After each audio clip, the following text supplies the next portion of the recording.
49 জায়গা আছে, ভাগে ভাগে প্লট করা। জি, এখানে যে যত করে তোর 5 শতাংশ এবং 4 শতাংশ 3 শতাংশ করে জায়গা আছে, ভাগে ভাগে দিতে পারবো। এই প্লটের কত জায়গা? এই প্লটটার মধ্যে এই পুরো প্লটটার মধ্যে জায়গা হলো 49 শতাংশ। আমার এই 7 শতাংশ জায়গা একটু দেখানোর জন্য বলছেন। 10 ফিট রাস্তা ছাড়া আছে। 10 ফিট 10 এই ফিট রাস্তাটা এটা? হ্যাঁ, রাস্তাটা এই বাউন্ডারি করা রাস্তা আছে। এটা এই ভাগে প্লট করা রাস্তা আছে জানি। এইটা হলো 10 ফিট রাস্তা। এখানে আবার যারা বাড়ি ঘর করবে, বাড়ি করার সময় ওই 3 ফিট 3 ফিট ছাড়লে 16 ফিট রাস্তা হয়ে যাবে। এই রাস্তাটা? আর রাস্তা এটা এই রাস্তা এই প্লট আপনাদের? এই প্লট আমাদের, এই প্লট আমাদের। এখানে একটা রাস্তা ওই যে নামাতে বাজার দেখা যাবে, 40 ফিট রাস্তা, 40 ফিট রাস্তা।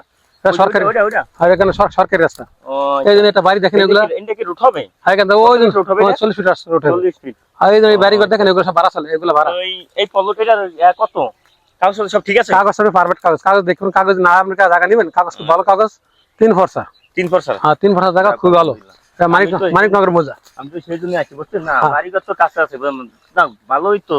ওই যে সামনে মেইন রোড, ভালো আছে। ওই সামনে মেইন রোড, ওই সামনে রোড। হ্যাঁ, ওই সামনে মানিকনগরের ডালিখান মোড়ে বাজার কাছে আছে।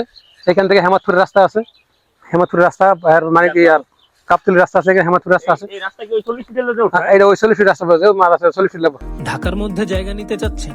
এক্ষুনি মেসেজ করুন আমাদের পেজে অথবা কল করুন নিচে দেওয়া নাম্বারে।